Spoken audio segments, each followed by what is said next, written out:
Mesdames et messieurs, bonjour et bonsoir partout où vous nous suivez. Merci, comme de tradition, de me recevoir chez vous.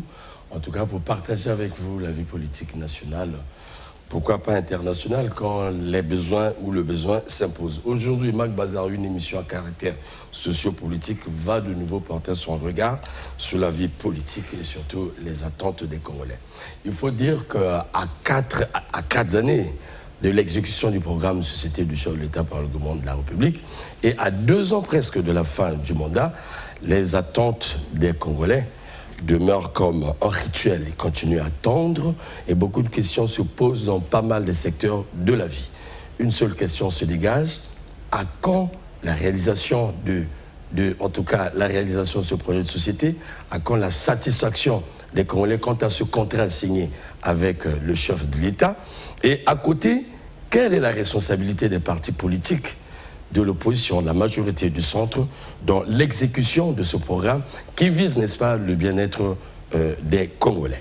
En tout cas, une entreprise, comme j'aime dire, périleuse en tout cas, et nous allons donc par l'effort du raisonnement, pourquoi pas de la réflexion, tenter de réfléchir à propos, dans un seul but, booster l'action gouvernementale, donner encore du tonus à l'État congolais pour faire des efforts pour ces quelques mois qui restent, parce qu'à la fin, l'homme certainement va encore se représenter, le patron de ce programme. Et pour mener donc cette réflexion, j'ai invité sur ce plateau pour la première fois, en tout cas un monsieur que j'ai beau chercher, qui sort un peu du commun, il faut dire des sentiers battus, parce qu'il va un peu plus loin en politique. Monsieur Jules César Kenakale, il est politique, il me fait savoir que c'est un bleu, comme on me le dit. Tout à fait. Tout à fait. Alors, bonjour, monsieur Kenakale. Bonjour, monsieur le juge. Tout le plaisir est à moi, en tout cas, d'avoir cette fibre aujourd'hui sur ce plateau pour qu'ensemble, nous puissions examiner donc, notre sujet de ce jour au regard de la fibre politique qui est la vôtre. Ok, merci. Soyez la bienvenue. Brodin Ngolali, patron de Tcheleka, qui n'est plus à présenter, au centre, franchement, de l'actualité nationale, surtout du contrôle de l'action gouvernementale. Telle est la mission, surtout de la presse congolaise. Bonjour, Boni. Bonjour, Romigo Kelas. La bienvenue, en tout cas, chez moi. Merci de m'avoir invité. Merci. Constant Barapéa, qui n'est plus à présenter aussi, le grand politologue, le docteur, je vais dire, Constant Barapéa, qui est toujours au rendez-vous de la réflexion, en tout cas, sur la vie politique nationale en tant qu'intellectuel. Voilà. Bonjour une fois de plus, Constant. Bonjour, l'État de temps moderne. Je t'en prie. Merci surtout pour... Merci, mes frères. Merci de ce côté-là que j'aime bien chez toi. Tu me dégages souvent de mon stress souvent lorsque nous échangeons. Merci. En tout cas, je te dis merci parce que bientôt tu seras à l'université. Tu m'as dit tu as un temps vraiment très serré. Mais merci surtout pour cette disponibilité de pouvoir échanger souvent avec les Congolais, éclairer surtout l'opinion. Alors, merci de votre complicité avec cette chaîne du bassin du Congo qui, en tout cas, vous alimente au quotidien sur l'information, comme j'aime dire, au-delà du factuel. Aujourd'hui, donc, chers téléspectateurs, chers invités, nous suivons tous le cours de l'exécution du projet de société du chef de l'État par le gouvernement de la République. La vérité est que nous recueillons, en tant qu'observateurs de la société, en tant que journalistes, c'est que les Congolais, jusqu'à aujourd'hui, ne trouvent pas totalement satisfaction à leurs attentes. Vous entendez le son de cloche en matière d'eau, de l'électricité, de la sécurité, de l'agriculture, qu'on croyait booster vraiment pour une fois l'économie congolaise, et bien d'autres secteurs tels que l'éducation, ainsi de suite. Pour tout commencer, Golali, on partirait d'un constat. Quel est le constat que tu fais en tant qu'observateur sur, une manière générale, l'exécution d'abord de ce programme, à 4 mois de l'exécution? Merci pour cette question. Le constat est clair. Le constat, nous le voyons tous. Vous savez, c'est d'abord un contrat social, Voilà. un contrat de confiance entre le président de la République et son peuple. S'il a été réélu, c'est parce qu'il a réussi à convaincre les Congolais et aussi à comprendre leurs vraies aspirations. Voilà. Parce que c'est cela. Et donc, quand on relit son projet de société, on se rend compte finalement qu'il présente aux Congolais un projet Voilà. capable d'amener le Congo réellement vers ce que le peuple attend. Voilà. Mais 4 ans après, quand on regarde, je suis un homme de terrain, quand on regarde comment est-ce que vivent les populations au quotidien, et par rapport à ce projet de société, aux promesses qui sont devenues le programme du gouvernement, le constat est clair que même à 50%, les attentes, j'ai envie de dire que les objectifs ne sont pas encore atteints. Parce que ce qui est basique, qui devait être résolu depuis, ne l'est pas jusqu'aujourd'hui.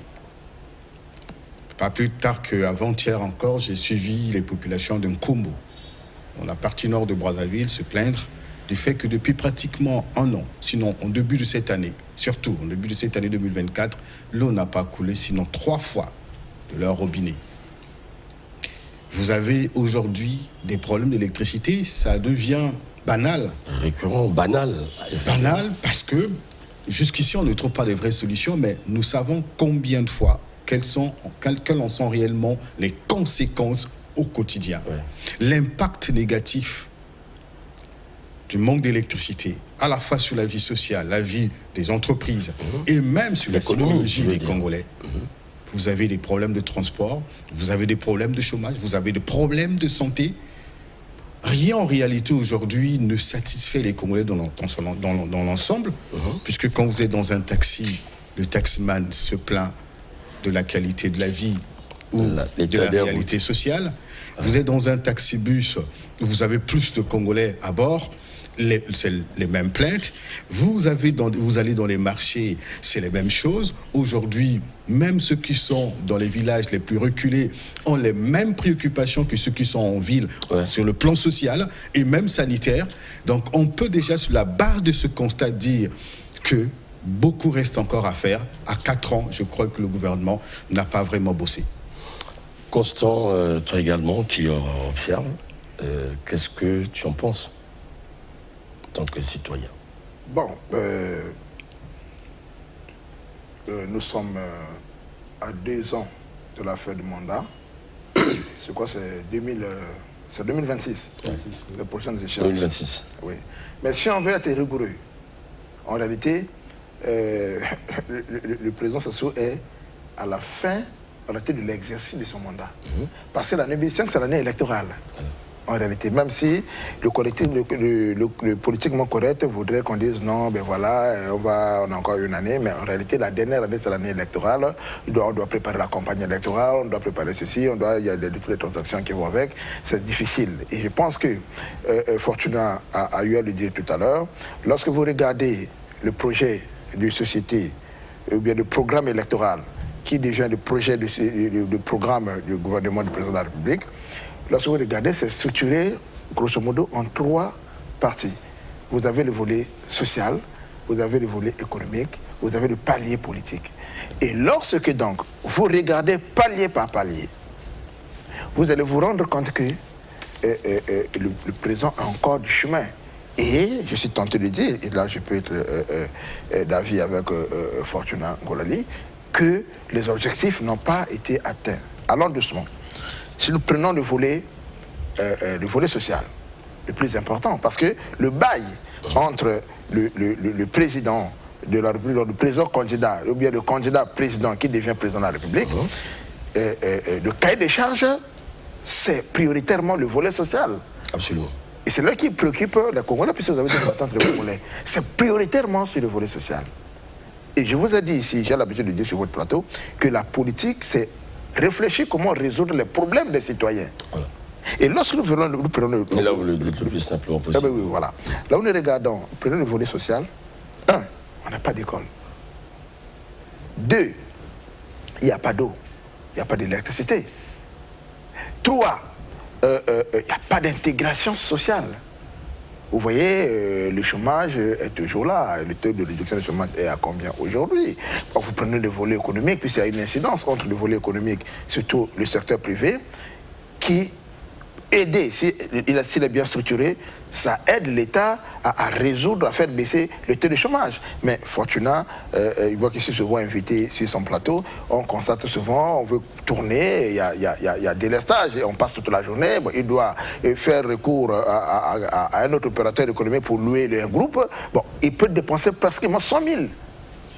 Pour le carburant. C'est tout un budget. Il a des 100 000 qu'il dépense pour le carburant. S'il doit le faire en 5 jours, c'est 500 000 qui part. Bon, il a le personnel, il a des charges fixes. Et ils sont comptés d'autres types de charges. Donc, tout cela, au regard de tout cela, que ce soit du côté économique, des opérateurs se plaignent, la dette intérieure n'a pas été payée, vous voyez, vous discutez avec...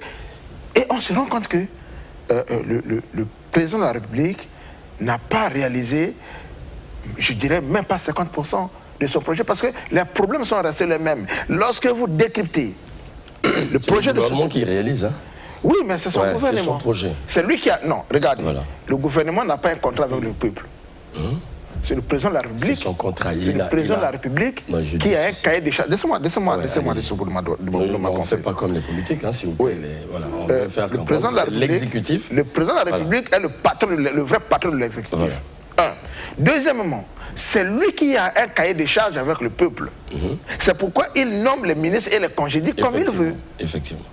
Donc, si on veut s'adresser aux ministres et on met un voile pudique pour ne pas dire que le président est responsable, à partir du moment où ça fausse, il faudrait que nous disions que le patron de l'exécutif, celui qui a un contrat avec le peuple, c'est lui, et que dans moins d'une année ou dans 2 ans, il sera en face de ce peuple. Pourquoi nous faisons ce travail? Il sera en face de ce peuple, et le peuple va lui poser des questions par rapport aux promesses électorales. Est-ce que nous avons cessé d'importer les Ibibadou là, à 2 ans de l'élection présidentielle? On risque de jouer à la responsabilité. Revenez à la question. Je suis sur la question. Donc, c'est là où les gens vont lui poser la question. Donc, on se dit que pour aujourd'hui, il y a encore beaucoup à faire. Les objectifs n'ont pas été atteints. Il suffit de faire balader votre micro, vous êtes journaliste, faites balader le micro dans les rues de Brazzaville, dans les rues de Pointe-Noire, même dans les villages, vous allez vous rendre compte que beaucoup encore à faire. Alors, M. Kinakale, vous avez suivi les habitués, en tout cas de ce plateau, les habitués de la vie nationale. Vous êtes politique, il faut le dire. J'ai voulu avoir votre son de cloche en tant que politique. Alors, qu'est-ce que vous en dites? Vous vivez le pays, vous vivez cette société. Bon, je pense que je suis du même avis que les précédents intervenants. Bon, ce que nous pouvons retenir, c'est que le président de la République, c'est un grand visionnaire. Mais malheureusement pour lui, au moins à 60%, il s'est fait entourer de courtisans à travers son parti politique.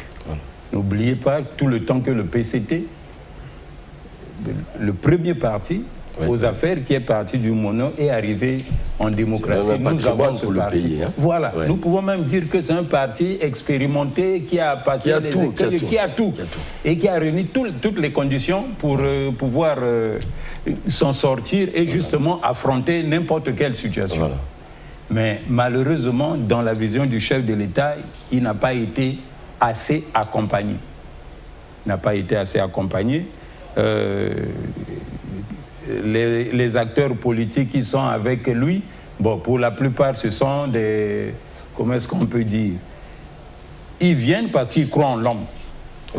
Mais peut-être pas à la politique ou au programme de la personne. Parce que sinon, comment voulez-vous que après autant de mandats, autant de gouvernements auxquels le PCT a eu la majorité des ministres, c'est-à-dire le parti aux affaires, que nous arrivons encore à un tel constat. Vous voyez? Ce qui signifie que les gens arrivent, il y a un programme sous leurs yeux. L'exécutif est là, il y a même un chef de gouvernement, mais la plupart de ceux qui arrivent dans chaque département n'ont pas... Bon, il a fallu peut-être que le président de la République leur rédige une feuille de route. Sinon, ils n'ont pas de feuille de route, c'est des gens qui naviguent à vue. Ils arrivent dans un département, ils n'ont pas une méthodologie de travail, ils n'ont pas d'objectif à atteindre, parce qu'ils devaient d'abord, leur Bible, c'est le programme du chef de l'État, ils devaient se ressourcer pour puiser là-bas, pour puiser la ressource, que moi, dans mon département, il me faudrait, dans les 5 ans qui viennent, ou bien j'ai été nommé, par exemple, à court de mandat, puisqu'il y a des remaniements qui se font. Bon, je dois arriver, si c'est le ministère de l'enseignement, je dois arriver à tel objectif. Si je suis à la santé, arriver à tel objectif. Mais sur le plan social, sur le plan sanitaire, mais vraiment, c'est toute une désolation. Alors, en tout cas, ce que je retiens, c'est que vous êtes des observateurs, quelqu'un qui a dit c'est Barapéa. Nous ne faisons pas comme les politiques. Parce qu'on le dit souvent, je ne m'adresse pas à vous. Je fais une mise au point. Bien sûr. Parce que les gens qui nous suivent, souvent, c'est les politiques. Bien sûr. On rappelle, j'aime bien faire cette mise au point. Sassou a un contrat avec les Congolais. C'est le seul qui a bénéficié du suffrage des Congolais. Et c'est le seul qui doit se représenter. Le reste, ce sont les maillons qui l'utilisent, c'est-à-dire le gouvernement, bien sûr, pour la réalisation des grandes promesses qui doivent booster la vie, en fait, qui doivent développer le pays. Donc changer la vie des Congolais, développer le Congo, ainsi de suite. Parce qu'à chaque fois qu'un président arrivera, s'il travaille pour réussir pendant 5 ou 6 ans, donner la bonne vie aux Congolais, c'est le pays qui se développe, c'est tous les secteurs qui se développent. Mais le constat que nous faisons, c'est, vous venez de le dire, c'est que, les politiques n'aiment pas ce langage. Comme s'ils avaient la confiance des Congolais. Ouais. Et nous rappelons toujours aux politiques, ce sont des instruments d'exécution du programme des Congolais que nous sommes, parce que nous avons un contrat avec un homme. D'où, je le rappelle, la presse fera ce travail jusqu'au dernier jour de l'exécution du programme chef de l'État. Il faut qu'on s'accorde sur ça. Parce que c'est un programme congolais. Alors, demain, le président reviendra vis-à-vis des Congolais, pas de son exécutif. Il reviendra vis-à-vis des Congolais. Donc, à 2 ans, nous nous disons, est-ce que quelque chose peut être fait? Donc, Bruni, qu'est-ce qui explique ce laxisme? Vous l'avez bien démontré. Même si les gens disent que ce n'est pas ça, c'est de l'hypocrisie. Puisque l'action gouvernementale, l'impact se sent, non pas dans les dires, mais sur la vie des Congolais. Brazzaville est dans le noir. Toutes les villes sont dans le noir. Vous passez là, il y a un problème de santé, comme vous l'avez dit. Mais c'est dans la santé du Congolais. Ça se vérifie dans la santé du Congolais. Alors, qu'est-ce qui peut expliquer ce laxisme? Est-ce, vous l'avez dit, quelque chose de très important, les hommes. Est-ce les hommes qui sont hors du programme du chef de l'État, ou encore c'est la politique qui se définit mal chez nous? Lui, il a donné la définition la plus simple, la plus bête même de la politique, permettez-moi le terme. La politique travaille pour la recherche du bien-être des populations. Mais dès lors qu'il y a une feuille de route qui est là, les promesses faites par l'homme, mais qu'est-ce qui se passe au niveau de l'exécution? Est-ce les hommes, la mauvaise foi, ou bien encore une malédiction pour le pays, Bruni? Qu'est-ce qui se passe? On ne peut pas rater dans tous les niveaux. Sinon, on a besoin d'un ministre souvent sur ce plateau pour nous dire là où nous avons réussi, surtout en agriculture. Ça donne à tirer vraiment les cheveux de la tête. Et c'est triste souvent lorsque les Congolais constatent cela. Et d'autres disent, mais tout ça, Bruni, comment vous pouvez expliquer ce phénomène? C'est phénoménal, franchement. Ça devient un phénomène puisque effectivement. Parce que ça perdure. Tout à l'heure, quand Blanc, si je comprends bien sa démarche, et M. Kinakale, quand il pointe du doigt, ou encore quand ils indexent la responsabilité du président, en réalité, ils ne disent pas que c'est à cause de lui que tout échoue. Non. C'est lui qui l'a dit. Hein. Voilà, mais on ne dit pas que c'est à cause de lui que tout échoue, parce que nous avons parlé de sa vision de ce pays. Plus d'une fois, il a manifesté même la volonté de mieux faire. On se souvient que la consécration de plusieurs années dédiées à l'éducation, à la santé, on va dire, c'est son initiative, parce qu'il voulait mieux faire. C'est d'ailleurs lui qui valide la municipalisation accélérée, parce qu'il pense que c'est un projet géant et profitable pour le pays. Et vous constaterez qu'à chaque fois, il a pris les décisions pour rendre comment on dit, le traitement du paludisme gratuit. La césarienne gratuite. On se souvient comment il a promis à la population l'électricité à vil prix, l'eau et l'électricité, comment il a décidé de construire les hôpitaux dans tous les départements, et même décidé d'envoyer les jeunes en formation à l'extérieur du Congo. Par là, on constate que cet homme a la volonté réellement de changer les choses. Mais qu'est-ce qui bloque? À quel niveau se situe sa responsabilité? il est le patron de l'exécutif. C'est lui qui fait le choix des hommes. On a même envie de dire, tout ce système politique qui verrouille le pays aujourd'hui existe depuis plusieurs années, mais avec quel parti? Avec le parti politique. On a mis en place un système qui est devenu caduc. Sur quels critères on recrute les ministres? Voilà. C'est ça le problème. Sur quels critères on recrute les ministres? Et souvent, on se rend compte parce que... Et on s'attend à quel résultat? Voilà, vous appartenez seulement au parti politique. Et quand vous n'êtes pas du parti politique, si vous êtes ministre, le parti vous poussera forcément à devenir membre. On se souvient bien de Clément Mamba. Quand il est nommé Premier ministre, il n'est pas officiellement membre du Parti congolais du travail. Mais la finalité, nous l'avons constaté. Donc la question qu'on se pose... Vous rentrez dans la famille... Voilà. La question qu'on se pose sur quels sont les critères de recrutement des ministres et d'autres personnalités à certains niveaux de responsabilité. Regardez ce qui se passe. Tous les PND ont échoué ou presque. Le premier PND, en 2016, ça n'a jamais abouti. Nous avons le deuxième PND, ça n'a jamais abouti. Les différents projets de président, projets de société, nous allons constater que les mêmes projets reviennent parfois sous d'autres formes. Ça veut dire que ça n'a pas été, les objectifs n'ont pas été atteints. Mais avec les mêmes hommes, n'est-ce pas? Vous avez les mêmes ministres qui sont là depuis plusieurs années, mais qui ont échoué avec les mêmes projets. Mais pourquoi, diable, ne peut-on pas les remplacer pour voir ailleurs? Aujourd'hui, ceux qui sont là sont les mêmes qui ont échoué avec le PND 2016, qui vont encore échouer puisque c'est visible que le PND actuel n'ont pas trouvé les moyens pour l'exécuter. Sur quels critères sont-ils là et pourquoi le président continue-t-il de garder les hommes qui ont en réalité prouvé leurs limites? Pourquoi on le dit? Quand il nomme le Premier ministre Anatole Koulimakosso, on constate la laisse populaire. Ça veut dire que le président n'avait pas fait un mauvais choix. C'est-à-dire qu'il était en phase des attentes de la population jusqu'à ce niveau, puisque quand il est nommé, et les jeunes et certaines personnalités, même politiques, étaient contents de sa nomination, même si on pensait qu'il était encore vierge en politique ou encore au niveau des responsabilités.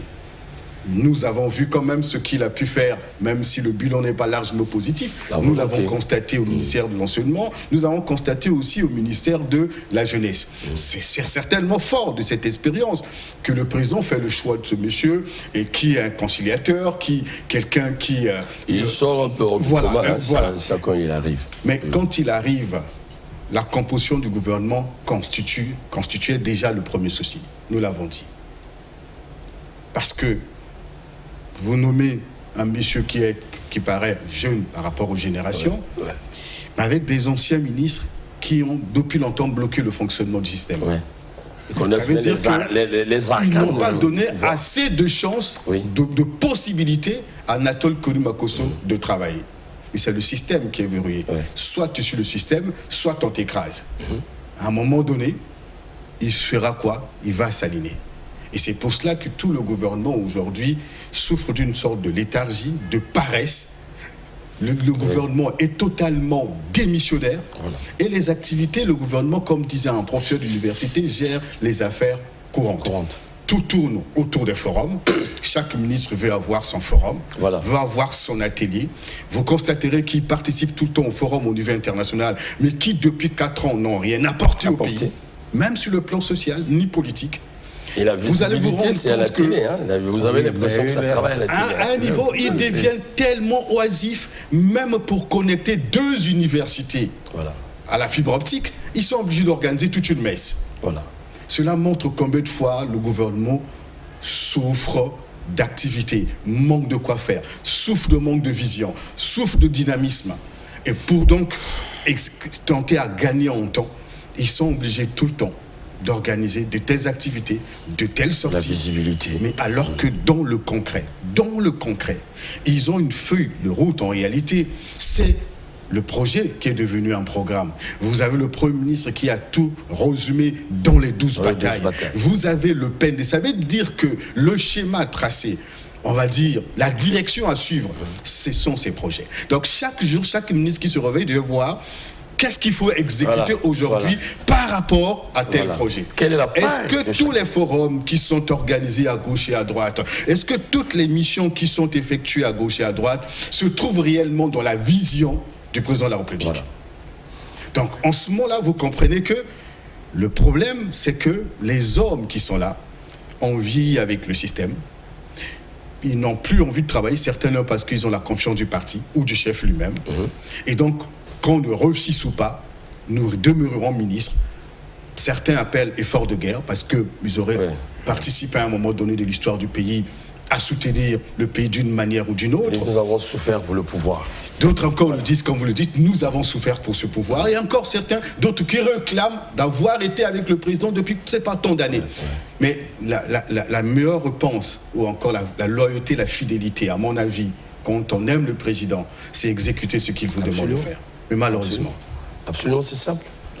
Exécuter son projet, recréer cette confiance entre lui et les populations. Mais pourquoi vous demeurez aux affaires? Oui. Et ça c'est facile à dire.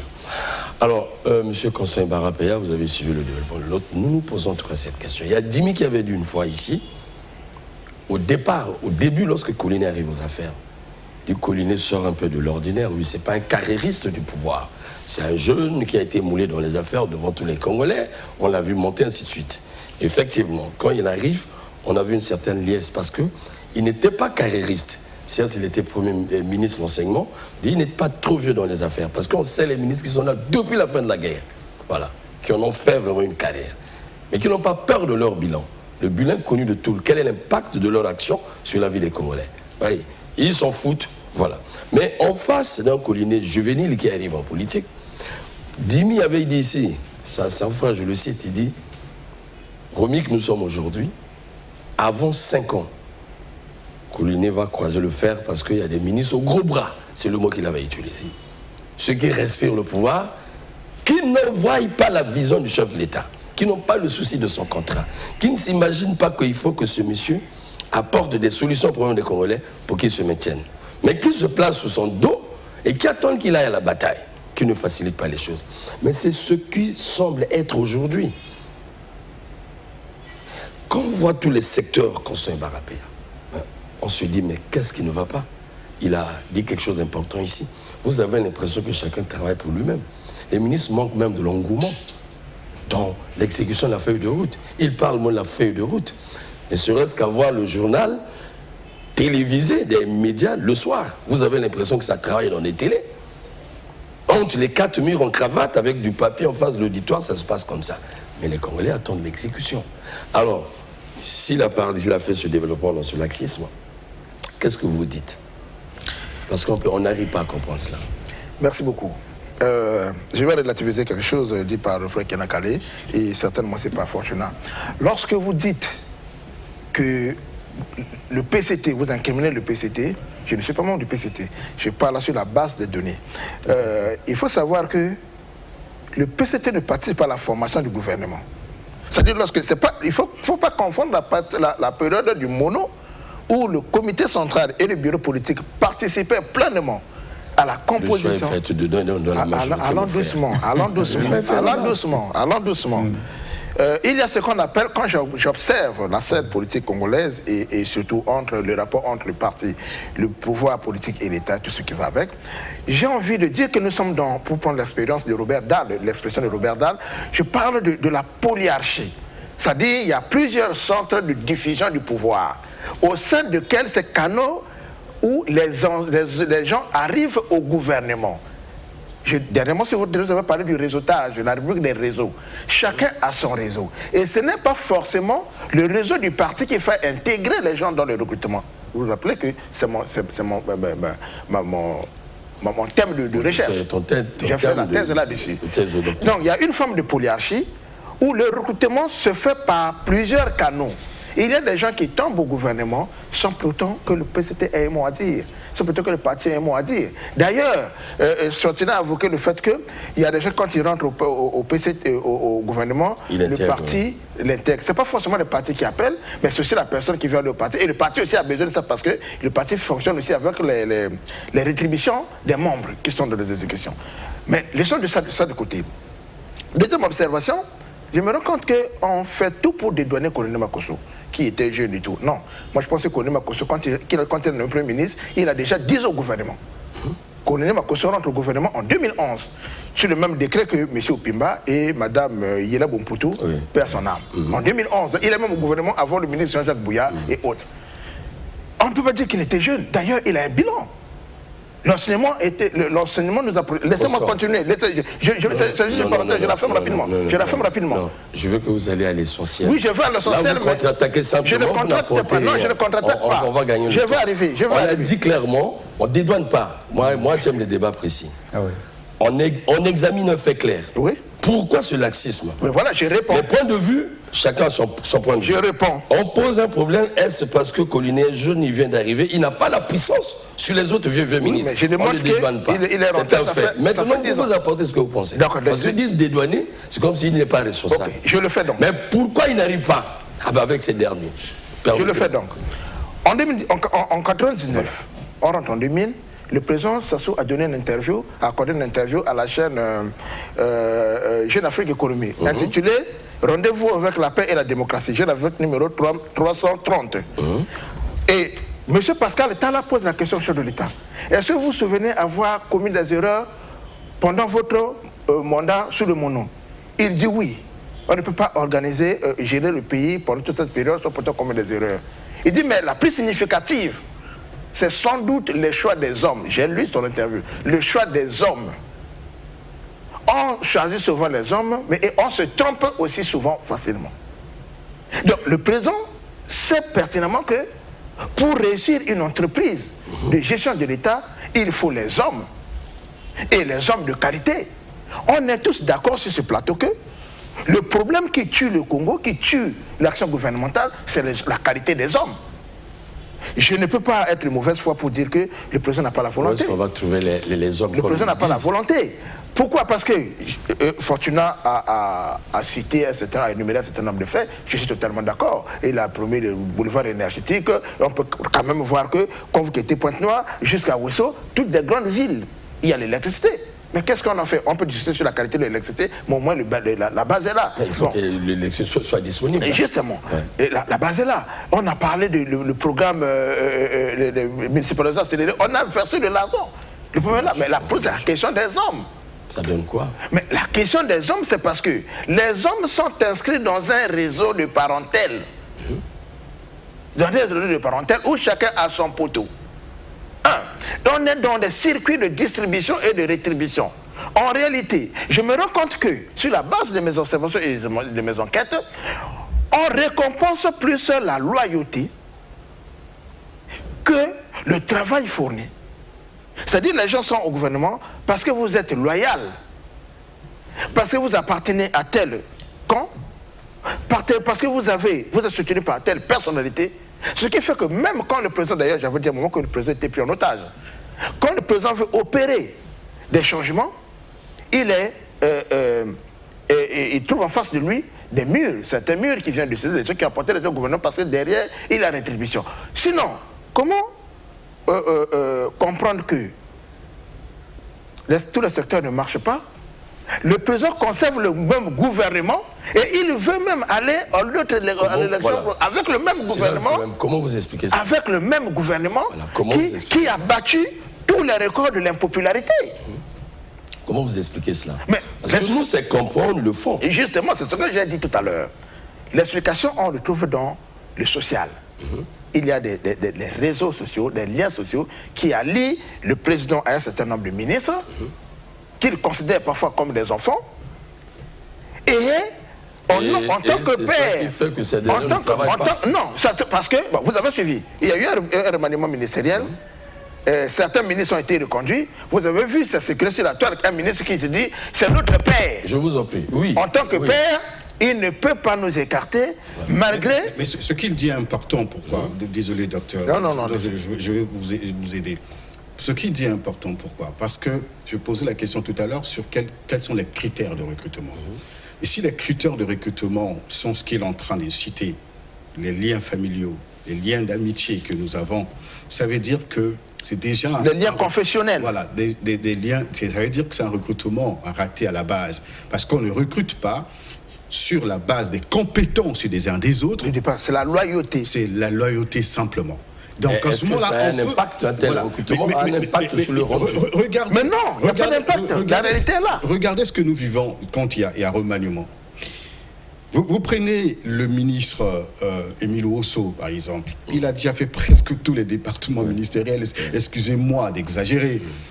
Il quitte d'un ministère à un autre. Mais quand vous regardez le bilan, il est toujours négatif. Ouais. La question qu'on se pose à un moment donné, mais pourquoi on le fait déplacer d'un ministère à un autre? Est-ce que c'est pour plus d'efficacité ou pour l'enrichir? Et puis maintenant, il faut regarder d'autres ministres. Il n'y a pas que lui, ils sont nombreux. Je vous prends le cas du ministre Jean Bruletois. J'aime bien son élégance, j'aime bien ce qu'il est. Il est parti de la SNPC, il était ministre de l'eau et de l'électricité, ministre de la recherche scientifique. Aujourd'hui, il était ministre de l'enseignement supérieur. Aujourd'hui, il est ministre des hydrocarbures. Regardez la situation de l'université Marine Wabi. Qu'est-ce qui a été amélioré? Qu'est-ce qui a été, on va dire, aménagé? Vous avez le problème d'eau, d'électricité. Il a quitté ce ministère, ça fait plusieurs années. Les mêmes problèmes perdurent jusqu'aujourd'hui. La question qu'on se pose, je ne parle pas que d'eux, ils sont nombreux. Ils sont nombreux, hein. Comment peut-on faire déplacer ces ministres d'un ministère à un autre quand on sait que les premiers postes n'ont pas été concluants ni positifs? Merci beaucoup. C'est ce qu'il est en train de dire. Mais pourquoi sont-ils là? Pas que ceux que j'ai cités, ils sont nombreux. Mais ce sont ces liens. Il faut donc interroger. Alors, monsieur Kenakane, Et donc, il faut voir les critères de recrutement. Quels sont les réseaux, quels sont les rapports qu'entretiennent ces ministres avec l'autre gouvernement? Ce que nous entendons en politique, souvent on nous dit, mais où attendez-vous que le président aille piocher? C'est pas l'opposition. Non, il faut qu'il sanctionne. C'est-à-dire, si le président se met à sanctionner, ça va changer. C'est la sanction. C'est la chute de notre émission. Ouais. On va essayer de voir le comment. Et pourquoi il ne sanctionne pas aussi? Voilà. Parce que la sanction, c'est devenu un leitmotiv. Et ça aussi, je vous dirais ce que les politiques disent. Le président risque de sanctionner tout le monde. Et il va travailler avec qui? Alors, il y a problème. C'est ce que nous entendons. Alors, vous venez de l'expliquer, il y a des vieux ministres, M. Kenakane. Est-ce que la confiance exclut la compétence? Est-ce que la confiance pouvait freiner l'exécution d'un programme? Parce que si Brony me dit, Romy qui vient m'aider à faire ceci, d'abord c'est parce que je suis son frère. Mais je pense que je venais le faire déjà pour sa dignité. Je dois le faire pour le satisfaire, puisqu'il me fait confiance. Aussi longtemps je vais le faire confiance. Si j'exécute vraiment la mission comme il faut, je ne perdrai jamais sa confiance et lui va continuer. C'est là tout le mystère. Comment vous expliquez cela? Est-ce parce que le choix n'est pas fait, ainsi de suite? Est-ce que, au fait, ceux-là qui exécutent, sont-ils franchement fidèles à l'homme qui les a fait confiance? Sont-ils Monsieur Romixey, on ne doit pas parler de fidélité. Nous sommes des politiques. Moi, personnellement, je suis politique. Oui. Donc là, je raisonne en politique. D'abord, d'entrée de jeu, je dirais que je suis d'accord avec tout ce que mes prédécesseurs viennent de mettre sur la table. Parce qu'effectivement, ce que nous constatons, à la base, le problème est politique. Politique. Même s'ils ne l'ont pas abordé, le problème est politique. Il a bien défini la politique. Voilà. Si ce n'est qu'au bout du rouleau, satisfaire la population, les attentes et tout. Vous voyez? Bon, mais il se pose un problème. Tout à l'heure, avant que le docteur n'intervienne, mon confrère à côté, Ngolali, a parlé tantôt de système. Voilà. Avouons qu'au Congo, il y a un système politique qui bloque l'évolution de la démocratie et du développement. Alors, avouons cela. Et là, le PCT est interpellé. Donc, mais tout à fait. Qu'est-ce que le PCT fait, par exemple, de ses ministres? C'est son pouvoir. C'est le parti aux affaires. Mais oui, voilà, c'est du dehors. C'est le parti majoritaire. Ça, c'est l'observation du dehors. D'où le président, on est sorti. Effectivement. Ça a été le candidat d'abord du PCT avant qu'il devienne le candidat du peuple congolais. Donc les politiques ont un mot à dire. Mais est-ce que le secrétariat général et le parti en lui-même accompagnent, c'est-à-dire le PCT, de la base à la tête, accompagne le président de la République dans l'exécution de son programme. Non, parce que il me semble aussi que le PCT ne fournit pas la bonne ressource humaine au chef de l'État. Il y a le problème de la qualité de la ressource humaine et le problème de l'utilisation des ressources humaines. Et quand vous vous retrouvez en face du mur que le docteur a dit, c'est-à-dire il y a un système qui est là, qui peut broyer, parce qu'il vous a parlé que Collinet, en tant que Premier ministre, il pouvait avoir des ambitions de marquer un pas, c'est-à-dire de laisser des traces. Mais là, il est mal barré, c'est-à-dire il s'est retrouvé face à ce système comme 10 000 avait dit. Voilà. Ce que lui l'appelle cartel. Oui, lui-même étant un élément du système. Le problème est politique. Lui-même étant un élément du système. Le président de la République doit agir parce que le parti doit contribuer pour la réussite de son programme. Est-ce que dans la composition du gouvernement... Ce que le parti fait quoi? On égrène toute une majorité, c'est-à-dire on copte de gauche à droite, on forme une grande majorité, mais qui n'apporte rien. Et en finalité, ce que l'on fait, c'est comme lui l'a dit, les gens viennent aux affaires, au gouvernement, mais les gens qui n'ont pas la volonté politique de la réussite du programme du chef de l'État. Donc c'est des courtisans, des gens qui viennent par réseau. Et si bien qu'ils disent que c'est notre pouvoir. Bon, mais quelqu'un qui vient comme ça, il n'a pas de conviction. Ça se dit pas face au souverain primaire. On ne peut pas dire ça à un Congolais. Ils ne disent pas, mais c'est ce que les Congolais savent. À la cité, là, je ne sais pas si certains de nos ministres, là, peuvent même marcher à pied dans les ruelles sans recevoir des injures. Franchement... C'est pas que le peuple serait impoli, parce que le peuple sait qu'il a des gens à l'exécutif ou des mandataires, mais qui ne fait absolument rien. En retour, c'est là où le peuple n'est pas bénéficiaire de leur action. On rappelle, nous cessons de le dire, ça soit un contrat avec les Congolais. Voilà. C'est ce qui fait mal aux Congolais. C'est eux qui ont porté l'homme. Ce ne sont pas les ministres. D'abord, eux, souverains primaires, détenteurs du pouvoir, qui ont légué ce pouvoir. C'est comme on dit, le président, c'est un locataire du palais. Mais la mauvaise ressource humaine emmènera à ce que nous... Quand ceux-là qui l'a fait confiance, même, je vous en prie, on dit que c'est lui le président qui fait ça. Franchement, honnêtement, en tant qu'humain, quel est cet homme qui a un contrat avec la population qui va dire au ministre ne travaille pas? Bon. Non, on ne dit pas ça comme ça. Non, je raisonne. Je raisonne. Parce que la responsabilité de chaque ministre à interpeller, on a l'impression que chacun ne sait pas ce qu'il doit faire. Oui, il sait ce qu'il doit faire, il s'en fout de la vie des Congolais. Par qui il bénéficie de ce poste? Parce que sans cette confiance au président, il n'y aurait pas. Et ensuite, ce que nous n'apercevons pas, si chaque président avec son exécutif vient poser la pierre, qui booste les secteurs, au bout de 20 ans, à quoi va ressembler le Congo? Un pays développé. Mais cependant, les politiques n'ont pas cette vision. C'est chacun qui fait à sa manière qui s'en va. Et à la fin, nous entendons tout le monde parler de développement. Oui, vous voulez dire? Vous vous rappelez qu'à une certaine époque, dans ce pays, on parlait de l'homme qu'il faut à la place qu'il faut. Mais effectivement, c'est le PCT. Hein? Oui, tout à fait. Parti unique à l'époque. Est-ce qu'aujourd'hui, c'est ce qui se fait? Non, c'est pas ce qui se fait, mais c'est pourquoi Barapéa, toi qui as travaillé sur le parti, on se dit,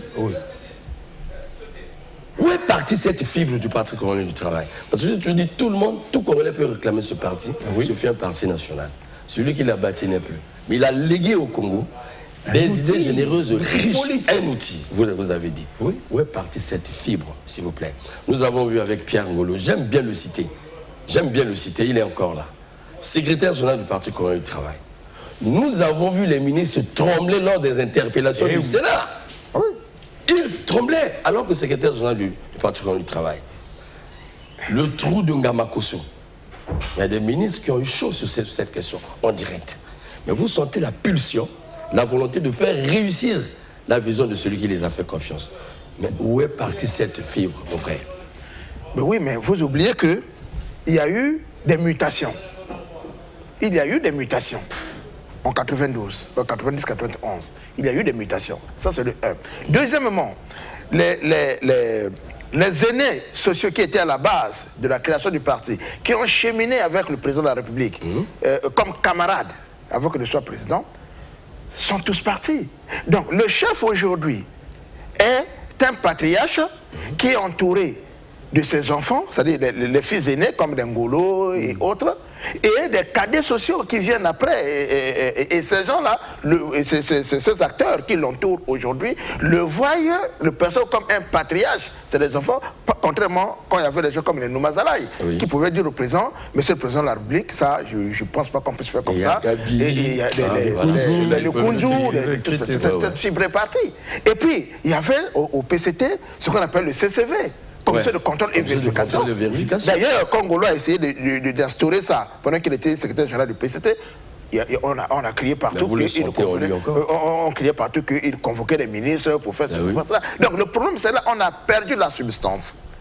On a perdu la substance parce qu'à cette époque-là, il y avait quand même une colonne vertébrale idéologique où les gens se retrouvaient. Il y avait les appareils répressifs au sein du parti. Or, aujourd'hui, tout ça, c'est parti en lambeaux. Les gens qui viennent, ils viennent par opportunisme.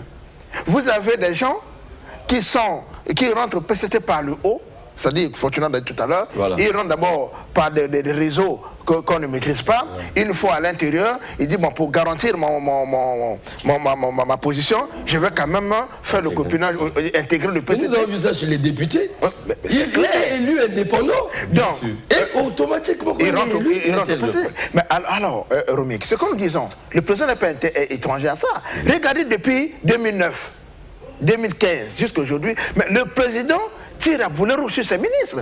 Il n'est pas en phase avec ce gouvernement. Il n'est pas en phase avec ce gouvernement. Il le dit, Romik. C'est pas comme ça qu'il le dit. Lisez le discours du président, il tire sur le propre ministre. Ça pose que c'est un problème. Mais pourquoi? Et c'est là où intervient la question fondamentale. Pourquoi un président qui n'est pas en phase avec son propre gouvernement, puisqu'il critique ce gouvernement sévèrement même plus que nous, et ironie de l'histoire, quand il le dit, les ministres qui sont sur la salle applaudissent. C'est comme s'il disait, il s'adressait aux gens de dehors. Alors, le président lui-même, pendant la justice, il dit le verre est dans le fruit. C'est quel fruit? C'est le fruit, c'était le fruit de la presse privée, ou bien c'est le fruit de sa justice, où il est le magistrat suprême. Donc, le problème est là, c'est là qu'il faut comprendre. Et moi, je pense que, je peux me tromper, il s'agit des pesanteurs. Le président est en but avec certaines pesanteurs. Ça, c'est de un. Deuxièmement, nous sommes dans la société de cours. La société de cours, normalement, c'est la pensée unique. Et dans cette société de cours, nous avons des courtisans qui viennent faire et un courtisé. Et à partir de ce moment-là, on présente un autre visage au chef. Mais dans le fond, les gens n'ont pas la vocation à faire réellement du travail. Parce qu'on sait que, puisque j'appartiens à tel groupe, j'appartiens à tel circuit, même si on veut m'enlever d'ici, la décision de mon maintien se fera ailleurs. Dans une antichambre, dans ceci. Oui, allez-y. Rapidement, du PCT. Ce serait difficile d'exonérer le PCT dans tout ce que nous décrivons. C'est impossible. Ce sera impossible. Sinon, pourquoi le PCT est là? Je peux prendre quelques exemples assez simples. Vous vous rendrez compte que la plupart des autorités, sinon des personnalités qui sont aujourd'hui accusées de détournement, de fraude, de corruption, pour la plupart, qui sont soupçonnés. Mais sont, pour la plupart, membres du Parti Congrès du Travail. Et comment ils sont arrivés au parti? Voilà. Quels sont les rapports qu'ils ont avec celui qui gouverne? Si vous le faites, quels sont les rapports avec celui qui gouverne et celui qui nomme? Le Parti Congolais du Travail... Je peux arriver bien, mais je vous surprends dans mes pratiques. Le Parti Congolais du Travail est un parti de gauche, n'est-ce pas? Oui. Regardez comment les ministres qui sont membres du Parti Congolais du Travail depuis plusieurs années s'enrichissent. Oui. Cette inégalité sociale creusée par ces mêmes membres, créée par les membres du Parti Congolais du Travail. Regardez, j'ai suivi un reportage où on a parlé de la rémunération des jeunes de la force montante congolaise. Des rémunérations qui avoisineraient des millions de francs CFA. Oui, des millions. Mais c'est un parti de gauche. Quelle est la formation que le PCT donne à ces jeunes et qui, à leurs âges, sans effort aucun, roulent dans les grosses cylindrées, qui coûtent des millions et des millions de francs CFA. Et quel est leur impact surtout dans Quel est leur impact politique? Donc ça veut dire quoi? Aujourd'hui, si nous sommes arrivés à ce blocage, on va dire, institutionnel, c'est parce que le PCT n'a pas su se préparer nouvelle donne, n'a pas su se recycler au fond oui, et trouver les hommes, puiser les hommes ailleurs. Je suis d'accord. Et c'est pour cela que le président est dans cette difficulté. Il a son parti politique, il a la majorité présidentielle. Il parlait de la cour tout à l'heure, mais la cour n'est remplie que des courtisans. Voilà. Où va-t-il puiser les hommes? Voilà. Puisque lui s'appuie sur son appareil politique, il s'appuie sur ses amis, il s'appuie sur ceux qui lui sont fidèles et loyaux depuis des années. Donc prendre le risque d'aller prendre quelqu'un que vous ne connaissez pas, ce serait difficile pour un homme politique. Je parle sous le contrôle des hommes. C'est là où certains pensent que le président il lui faut beaucoup de courage pour dire à un moment donné, je prends le risque quand même d'aller prendre telle ou telle personnalité que je n'ai pas encore pratiquée, que je ne connais pas vraiment, pour essayer de voir comment ça peut fonctionner et mettre de côté tous ceux qui, depuis plusieurs années, ont prouvé qu'avec eux, on ne peut plus compter sur le développement du Congo. Vous avez posé la question, cette jeunesse aujourd'hui n'est pas réellement moulée. À l'exemple de l'UGC à l'époque. Non, ils ne sont pas formés. Il y avait une idéologie, ils ne sont pas formés. Ils ne sont pas formés. Il faut qu'ils le reconnaissent parce que le PCT n'a plus de substance, même au niveau du parti. Oui. C'est la vie politique. On assiste à tout, oui, c'est la mobilisation qui domine en cas Vraiment. Mais le fond, nous côtoyons les membres du parti. Le discours n'est pas politique. Ils n'ont pas un discours politique. Cependant, quand cette jeunesse arrive, la question se pose, à quoi bon une telle jeunesse? Quel est son impact dans la vie politique nationale? Et c'est une pépinière où on va puiser. Une pépinière. Voilà, c'est là que nous allons puiser les Pardon, rapidement. Ce n'est non plus une bonne pépinière. Non, à mon avis. Attendez, si c'est une pépinière, nous constatons qu'elle ne fait que reproduire ce que vous dénoncez. Oui, mais regardez ça, Romy Kokilas. Le président Laflouche, qu'il a dit, il est souvent en déphasage avec ses gouvernements, sinon ses différents gouvernements. Le PCT, quand le président est attaqué par nos confrères ou encore les Occidentaux sur les biens mal acquis, vous constaterez une déclaration du PCT au lendemain de ces polémiques. Mais combien de fois le PCT a fait des déclarations pour encourager l'agriculture, puisque le président en fait son cheval de bataille? Combien de fois ce parti a même multiplié les formations en son sein pour faire sortir du parti des agriculteurs qu'il faut, même si vous direz que ce n'est pas le parti qui gère la nation, mais au moins ce parti de gauche devait briller par de telles initiatives. Bien sûr. Par de telles initiatives. Quand on regarde même les sources de financement du PCT, depuis que le PCT est au gouvernement, on parle aujourd'hui de l'entrepreneuriat, mais le PCT ne se distingue pas. Le PCT compte à pratiquement 95% sur les cotisations de ses membres, mais surtout de ceux qui sont ministres, députés à gauche et à droite. Donc c'est un parti aujourd'hui qui n'a pas pu se mouler dans le monde actuel. Exactement. Se mouler dans le monde actuel où le parti devait avoir ses propres sociétés, ses propres champs, ses propres entreprises pour donner l'exemple. Puisque leur boss, le président de la République lui-même en donne l'exemple. Vous le voyez plus dans les champs, quand il est à l'intérieur du pays, il aime bien faire ça. Mais pourquoi le PCT ne suit pas l'exemple? Je vous lance ça comme ça, et nous avons vu dans ce sens-là, le président, l'année de la jeunesse, aujourd'hui c'est moins 4 mois déjà, moins 4 mois. Pas d'engouement au niveau du parti, on ne comprend pas ce que le gouvernement est en train de faire, le ministère de la jeunesse surtout, qui jusque-là n'a pas un bilan. En tout cas, regardez bien sur la sphère nationale. Depuis que ce ministère est là, quel est son apport sur la vie de la jeunesse congolaise? Mais quand bien même je suis d'accord avec vous, le président annonce. C'est là où les gouvernants ne le comprennent pas. Il les charge souvent. Quand un président qui vous avez fait comme ça, vous avez une feuille de route, mais qui monte un jour devant tout le monde, qui vous dit « Je décrète l'année de la jeunesse », ça veut dire que vous avez failli, le gouvernement a failli, en matière de jeunesse, puisque lui-même il descend plus bas pour dire l'année de la jeunesse. Quand bien même il a dit aucune action n'est menée. J'ai vu là, c'est des jeunes qu'on envoie, je ne sais pas où.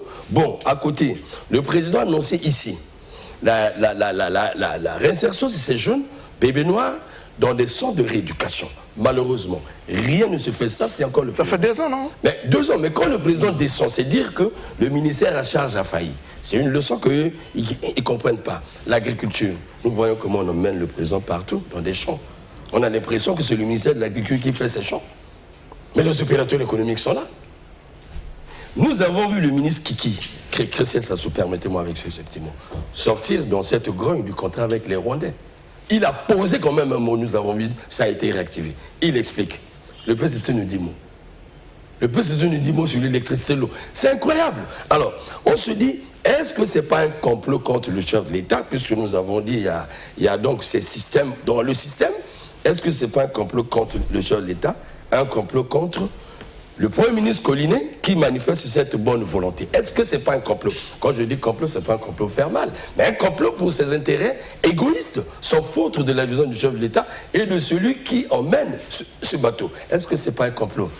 Au fait, on ne parlerait pas de complot. Il nous reste 5 minutes. Oui, c'est plutôt, nous avons affaire, quand je vous ai parlé de la mauvaise ressource humaine, c'est-à-dire ceux qui viennent aux affaires... Mais ils ne sont pas tous négatifs quand même. Suivez d'abord.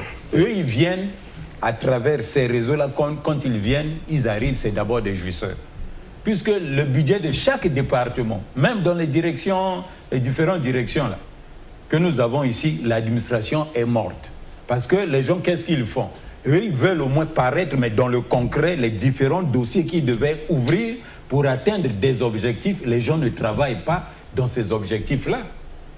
Leur affaire, j'ai été nommé DG, je dois d'abord m'équiper, je dois, mais sans savoir qu'est-ce que je vais léguer aux générations prochaines, c'est-à-dire même celui qui va me succéder au ministère, il retiendra quoi? Je suis arrivé, j'ai trouvé quoi? Et qu'est-ce que j'ai laissé? Les ministres qui appellent les anciens par les yaya.